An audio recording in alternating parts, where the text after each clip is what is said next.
Oke guys, balik lagi di Ada 8 TV. Kali ini kita akan bahas kekurangan dan kelebihan CB150R ini, dan kita sambil jalan aja. Oke, ini motornya sudah saya pakai kurang lebih 2 tahun. Dan apa aja kekurangan dan kelebihan setelah dipakai selama 2 tahun. Nah, oke, kita mulai ya guys, kita jalan.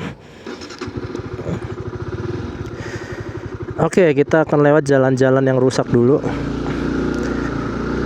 Dan kita akan nguji pertama, yang salah satu menjadi kelebihan motor ini adalah suspensinya. Nah, ini jalan di perumahan ini agak rusak. Dan yang saya suka dari motor ini adalah dia suspensinya lumayan empuk, suspensi depannya gitu. Nah, ketika lewat jalan yang gak rata tuh enak aja gitu dilaluinnya gitu. Nah, kalau kalian lihat, nah itu enak gitu, nggak kayak CB sebelumnya. Nah, ini di depan saya ini ada banyak polisi tidur. Jadi kita akan tes kenyamanannya, dan ini lumayan nyaman tuh.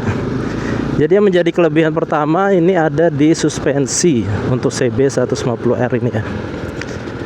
Nah, banyak polisi tidur, dan ini polisi tidurnya tinggi-tinggi, jadi ini nggak mentok sama sekali ya tuh, kok kita jalan nggak mentok ya. Nah, jadi bisa dibilang suspensi CB150R ini salah satu yang terbaik di kelasnya gitu, nyaman bisa dibilang seperti itu. Nah, kalau di jalan lurus kayak gini apalagi ya, ini enak dipakai gitu. Oke, terus nanti kita akan coba bagaimana dengan akselerasinya atau bagaimana dengan kecepatannya. Jadi motor ini sebetulnya cukup kalau dipakai harian. Tapi kita nunggu jalan yang agak luas dan bukan perumahan ya. Ntar kita akan coba keluar dulu dari perumahan. Oke, sebelum ketemu jalan yang lain yang lebih luas dan lebih lebar untuk menguji akselerasi dan handling dan sebagainya, kita akan bahas dulu dari posisi ridingnya. Nah, ini stangnya kalian lihat nih tinggi. Jadi ini lumayan enak untuk kalian yang memang suka dengan stang model tinggi seperti ini ya. Kelebihannya tuh posisi kita jadi nggak nunduk dan nggak cepet pegel kalau kalian jarak jauh, jalan di jarak yang cukup jauh. Dan ini menjadi kelebihan buat saya, meskipun ada beberapa orang yang memang kurang suka karena pengen stang yang lebih menunduk, lebih racing. Ya, khususnya anak-anak muda biasa lebih suka yang seperti itu. Tapi kalau buat saya pribadi ini menjadi kelebihan yang kedua, yaitu posisi berkendaranya ini nyaman. Cuman memang kalau saya harus pilih, saya lebih nyaman CB150X karena posisi ridingnya lebih tegak lagi ya. Kalau ini masih sedikit menunduk, tapi kalau dibandingkan Fiction, dibandingkan GS XS, ini masih lebih tinggi dan lebih nyaman. Jadi kelebihannya kedua ini ada di posisi berkendara yang nyaman. Nah, di depan itu coba kita akan tes gimana kalau dipakai buat nyelap-nyelip. Nah, ini. Oke, ini bukan ngebut-ngebutan ya. Jadi kita akan coba aja ngetes buat harian itu gimana. Ya, kita akan coba.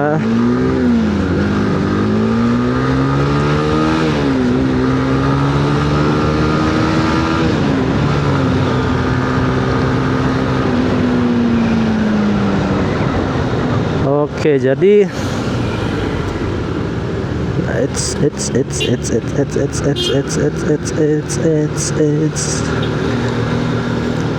nah, jadi ini sebenarnya motor ini lumayan ringan buat kita nyelip-nyelip. Ya untuk harian bisa lah. Dan tarikannya juga cukup nendang. Tenaganya cukup mengisi ya. Nah, kalau coba kita buka. Cuman memang PR-nya ini remnya sih. Remnya agak kurang pakem menurut saya. Jadi kalau mau digeber full itu jadi kayak kurang nyaman. Kita lewat Grand City aja.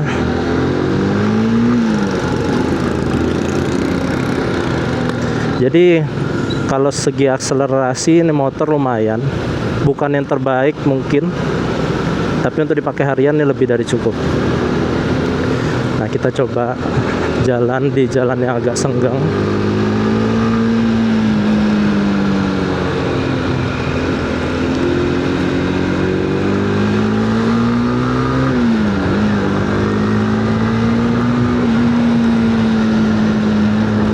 Nah jadi tadi kita agak rame dan lumayan ringan, dan sekarang ini agak senggang.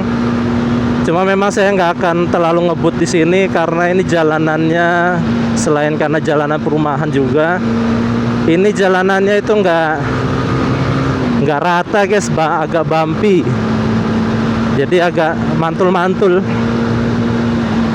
Nah tapi kalian bisa lihat sendiri ini saya berusaha agak kenceng, meskipun nggak bisa kenceng-kenceng banget. Nah dipakai buat cornering juga lumayan enak karena suspensi upside down-nya itu sangat membantu. Jadi buat dipakai cornering ini enak. Dan buat saya itu salah satu kelebihan dari CB ini guys.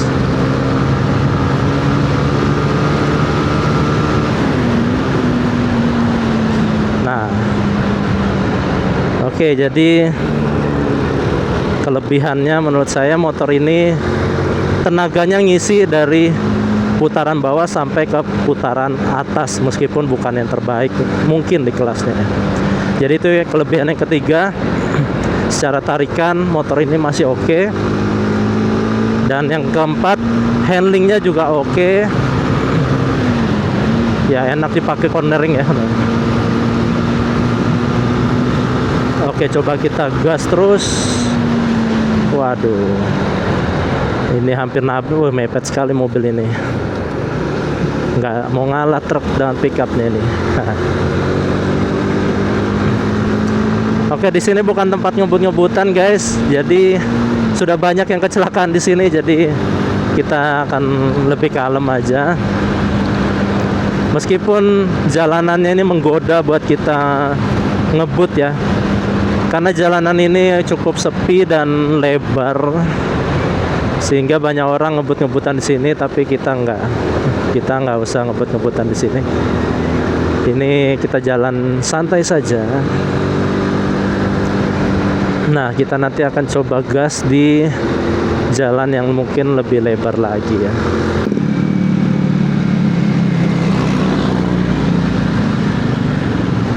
Oke, ini mungkin jalannya agak senggang di sini. Kita coba.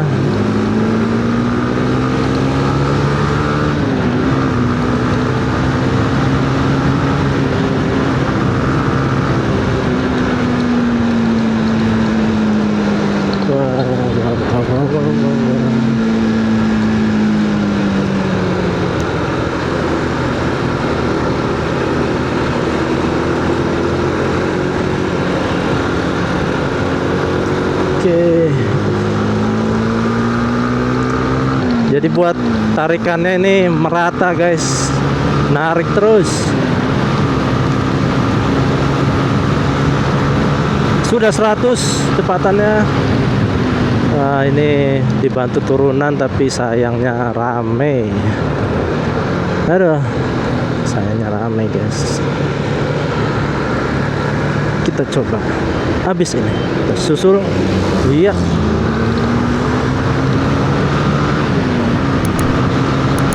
dibantu turunan dan 104. Oke. Nah, salah satu yang saya suka dari motor ini juga, salah satunya adalah untuk tanjakan ya. Motor ini enak. Dan Balikpapan ini kan jalanannya naik turun gini ya. Nah ini buat nanjak tuh pede gitu, nggak usah takut nggak kuat, karena pasti kuat motornya. Kalau kalian jago main kopling ya pasti bisa lah. Kecuali kalau kalian masih belajar ya susah.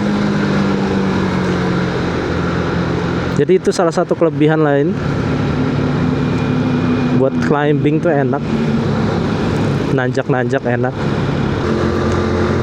Jadi itu empat kelemahan, bukan 4 kelemahan. Jadi itu 4 kelebihan. Sorry. 4 kelebihan. Yang pertama tadi dari segi suspensi untuk jalanan yang cukup rusak itu lumayan nyaman. Dan yang kedua, posisi berkendaranya itu juga nyaman karena ini tegak, nggak cepet capek. Kelebihan yang ketiga, tarikannya cukup buat harian. Dan juga yang keempat, ini handlingnya oke buat nyelap-nyelip. Buat nyelap-nyelip meskipun ini kelihatan kayak motor gede, tapi ini lumayan enak lah. Meskipun ya perlu kesabaran dan apa ya, perlu skill juga mungkin. Nah ini kita ada di perjalanan mau keluar kota ya. Jadi untuk jalan-jalan seperti ini nih enak, pakai CB ini enak gitu. Karena memang motor ini diperuntukkan untuk touring. Jadi kalau jalanan-jalanan model seperti ini yang mau keluar kota, ini nyaman, sangat-sangat nyaman. Jadi bisa buat rekomendasi kalian kalau kalian mau keluar kota atau suka jalan-jalan jauh gitu. Oke. Nah, mungkin itu dulu 4 kelebihan yang saya rasakan dari motor ini. Meskipun sudah dipakai 2 tahun, ini performanya masih oke. Lalu kita bicara kelemahan atau kekurangan dari motor ini. Tadi sudah saya sebut yang pertama. Kelemahan yang pertama itu ada di remnya. Jadi kalau kalian ngebut atau spontan bawa motornya ngegas sana ngegas sini, kadang remnya ini masih agak suka apa ya, kayak nggak pede aja gitu. Kita ngebut, kita kenceng, terus tiba-tiba harus perlu rem tuh kayak nggak pede gitu. Mungkin kalian bisa mengganti ke yang lebih baik. Terus kelemahan yang kedua adalah rantainya. Jadi rantainya ini berisik dan saya pakai itu udah sering lepas. Jadi dulu itu udah sempet 4-5 kali mungkin lepas ya. Tapi sudah saya ganti ke gearset Triple S. Nah sejak saya ganti itu motor ini jadi lebih kalem dan lebih enak dipakai, nggak berisik. Jadi kelemahan yang kedua itu rantai. Tapi kalau kalian ganti itu udah bisa di clearkan ya, bisa minusnya jadi berkurang gitu. Oke, jadi kekurangan yang kedua itu rantai. Lalu yang ketiga, kekurangannya adalah motor ini koplingnya ini kurang halus ya. Karena ini sudah dipakai 2 tahunan. Jadi kadang kalau ganti gigi cepat itu nggak mulus gitu. Sering ngunci dan kayak engine brake-nya itu nggak halus gitu ya. Beda sama ketika baru-baru beli, dimana saat itu enak ganti koplingnya segala macam enak. Tapi sekarang jadi kayak perlu apa ya, perlu penyegaran lah. Jadi 2 tahun ini kayak kondisi koplingnya ini kurang seenak pertama kali ya. Nah, oke. Jadi itu kelemahan ketiga ada di kopling. Lalu kelemahan yang keempat ini bicara tentang spare part. Spare part motor ini sebetulnya banyak tapi apa ya, masa pakainya itu kayak nggak lama gitu. Ini motor sudah berapa kali ada pergantian part motor gitu dari motor ini. Jadi kayak tensioner itu sudah pernah saya ganti. Lalu as motor atau yang di belakang itu dekat roda itu juga udah saya ganti. Sama terakhir ini piringan rem belakang itu pilas atau nggak rata, jadi menimbulkan bunyi gitu. Menimbulkan bunyi yang kayak nyit nyit nyit. Dan akhirnya saya ganti dengan yang baru seharga 340.000. Jadi memang motor ini tuh agak ringkih gitu. Jadi entah berapa bulan tuh ada aja spare part yang harus kita pakai atau ganti part yang baru. Jadi itu salah satu kelemahan dari motor ini ya. Terus kelemahan selanjutnya adalah kualitas catnya ini loh. Kualitas catnya ini bisa dibilang cepat pudar ya. Apalagi kalau bagian plastik-plastik kasarnya itu loh, itu cepat sekali gitu. Jadi kayak dekil atau memutih gitu ya. Oke, tadi kita sudah bicara kelemahan-kelemahannya. Terus bicara tentang irit.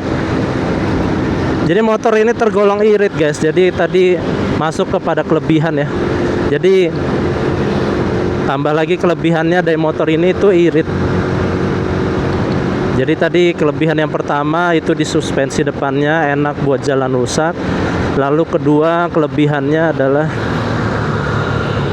motor ini posisi berkendaranya enak. Yang ketiga tarikannya cukup buat harian. Tenaganya merata dari bawah sampai atas. Lalu yang keempat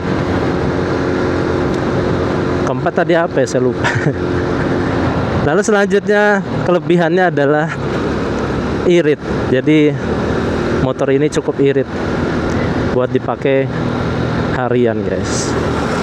Nah kalau kelemahannya tadi antara lain ya remnya kurang pakem, terus rantainya berisik harus diganti dan cepat mudah lepas.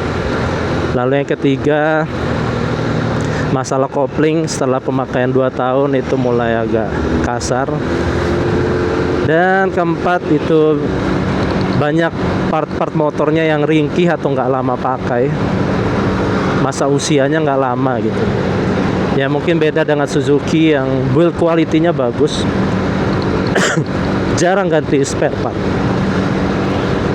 Nah itu sih kurang lebih pemakaian selama 2 tahun plus minus dari motor ini. Dan kalau kalian mau motor yang lebih kenceng, saya rasa kalian perlu cari kompetitornya ya. Meskipun ada plus minusnya juga motor kompetitor itu. Tapi mungkin itu aja dari saya tentang motor ini, dimana